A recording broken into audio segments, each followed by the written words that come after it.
1권 27. 영구적인 산 제물이 되어 침상에만 붙박혀 지내기 시작하다. 이제 고해 신부에 대한 이야기로 돌아가 보면 지극히 사랑하올 예수님께서 내게 원하시는 바를 내가 다 이야기하고 나자 그는 이렇게 말하였다. 그대가 내게 말한 모든 것이 참으로 하느님의 뜻이라면 나는 거룩한 순종을 허락하겠소. 아침마다 그대의 의식을 회복시키기 위한 희생도 실제로 할 수 있으니 말이오. 이 일에 방해가 되는 요소가 있다면 바로 나의 인간적인 관점인데 그것은 주님의 은총으로 극복하게 될 것이오. 그때 내 영혼은 사람들이 가공할 징벌인 전쟁을 모면하게 되겠구나 싶어서 여간 기쁘지 않았다. 하지만 내 본성은 와들와들 떨기 시작했고 어찌나 떨리는지 더없이 깊은 비통에 잠긴 채 며칠을 보냈다. 그러므로 그 이튿날 아침 성당에 가서 마음으로 예수님을 받아 모신 후 이렇게 말씀드렸다.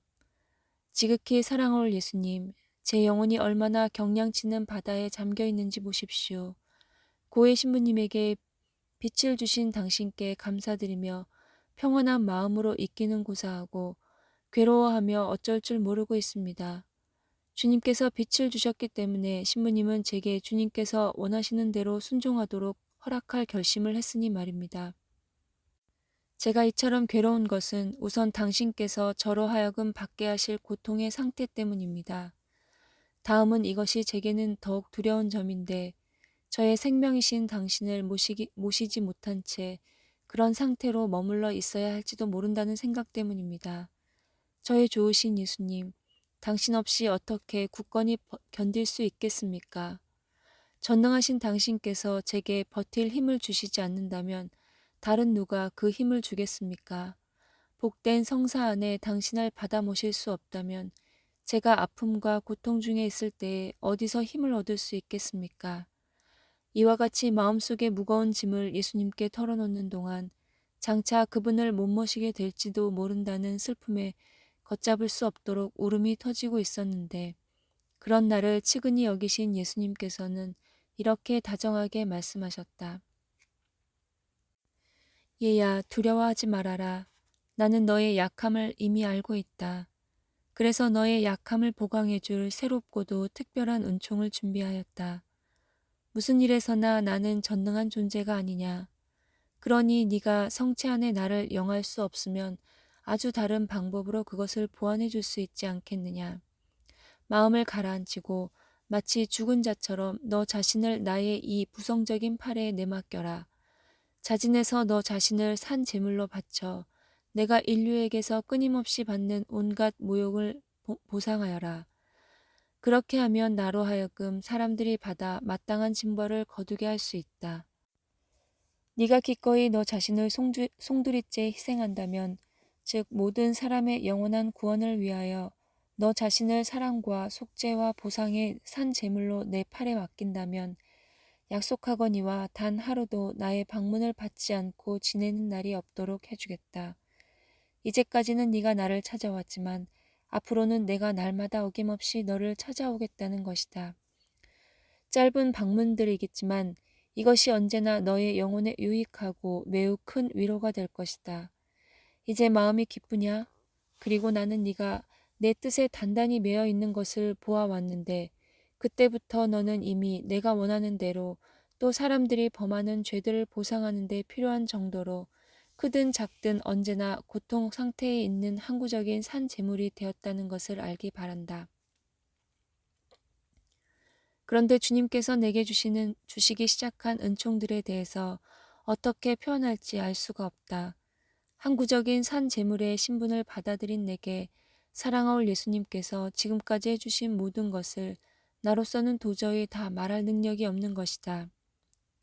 그 은총들 하나하나에 대하여 분명하게 알고 싶어하는 이들도 있지만 지금으로서는 다만 간결하게 내 마음을 가장 깊이 감동시킨 몇몇 은총들만 언급하겠다.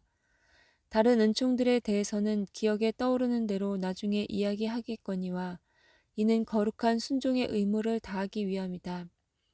이 순종이 몹시 부끄러움을 타는 편인 내가 드러내기 아주 곤란한 극히 내밀한 은총들도 전부 밝히기를 가차없이 명하고 있기 때문이다. 다른 무엇보다도 먼저 위에서 언급한 예수님의 약속에 대해서 말해보면 그분께서는 내게 말씀하신 첫 순간부터 지금까지 한결같이 당신 약속에 충실하셨으니 분명히 최후까지 그렇게 해주실 것 같다.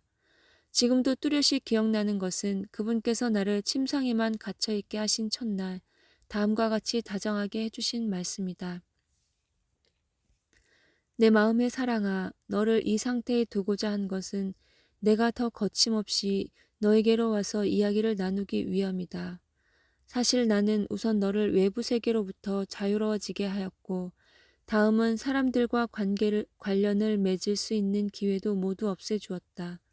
그런 후 너의 마음을 깨끗이 정화하여 세속적인 생각이나 애착이 더 이상 남아있지 않게 하였고, 그 자리를 온전히 천상적인 생각과 애정으로 채워 나에 대한 사랑이 흘러넘치게 하였다. 그리하여 내게는 이제 모든 것이 너와 상관없는 것이 된 반면에 나와의 완전한 친교 속에만 있게 되었으니 내가 너와 하나로 결합되기를 원하는 것이다. 너의 영혼뿐만 아니라 몸까지도 나와 함께 끊임없이 바쳐지는 희생 제물이 되게 하려는 것이다. 너를 이 작은 침상에 못 박아 두지 않았다면 내가 이렇게 자주 너를 찾아오는 은혜를 누리지 못했을 것이다. 무엇보다도 먼저 큰 희생을 치르며 집안의 잔일들을 해야 했을 것이고, 그런 다음에야 너의 마음의 기도소로 물러와서 눈 깜짝할 사이에 스쳐 지나가는 나의 방문을 기다렸을 것이다. 이제는 그렇지 않고 너와 나 단둘이서 있을 뿐이다. 아무도 우리의 대화를 방해하거나 비통과 아픔의 교환을 막을 수 없다. 또한 너는 나와 똑같이 내가 소수의 착한 이들에게서 받는 기쁨과 즐거움을 악한 이들에게서 받는 쓰라림과 비통과 괴로움에 동참할 수 있게 되었다. 이제부터는 나의 위로는 너의 것이 되고 너의 위로는 나의 것이 될 것이다. 더욱이 나의 비탄과 너의 비탄이 서로 전해져서 공동 소유자가 되리니 너의 것이니 나의 것이니 하는 말 자체가 완전히 사라질 것이다. 너의 것과 나의 것이 다만 우리의 것이란 말로 불려지게 될 것이다. 한마디로 말하자면 너는 정말 너의 일이기나 한 것처럼 나의 일에 관심을 쏟게 될 것이고 나 역시 그렇게 할 것이다. 너의 불완전한 점들을 제외하고는 너의 일이 분명히 나의 일이기도 하니 말이다. 너는 내가 너를 지금까지 어떻게 대해왔고 또 앞으로 어떻게 대할지를 알겠느냐? 마치 귀족 출신의 왕비와 막 결혼하여 언제나 왕비 곁에 있고자 하는 왕과도 같다. 이 왕은 잠시라도 왕비 곁을 떠나야 할 일이 생기면 정신과 마음이 끊임없이 왕비에게로 쏠려 있어서 되도록 빨리 일을 끝내고 서둘러 왕비에게로 돌아온다. 그렇게 돌아온 왕은 왕비의 마음 안에 혹시 어떤 괴로움의 그늘은 없는지 샅샅이 살펴보고 이야기하고 싶으면 왕비를 애워싸고 있는 사람들을 물러가게 한 후 왕비의 손을 잡고 왕 자신의 방으로 데려간다. 방문을 닫고 가장 믿음직한 사람을 보초로 세워 아무도 감히 왕과 왕비의 대화를 방해하거나 그 밀담을 엿듣지 못하게 한다. 이와 같이 단둘이 홀로 있게 된 왕과 왕비는 모든 것을 서로 나누어 가진다. 만일 누군가가 경솔하게도 그들의 평화를 깨뜨리거나 그들을 방해하고자 한다면 왕은 당장 그를 내칠 뿐더러 왕의 기쁨을 방해하였으므로 중벌을 내린다. 이것이 내가 너를 이 상태에 있게 하면서 너에 대해 행동해온 방식이다. 그러므로 여기에서 내 주의를 돌리려고 드는 사람은 불행하다. 그는 내 마음에 들지 않을 뿐더러 내가 내릴 벌을 받기도 할 것이다. 그러니 너는 이제 기쁘지 않느냐?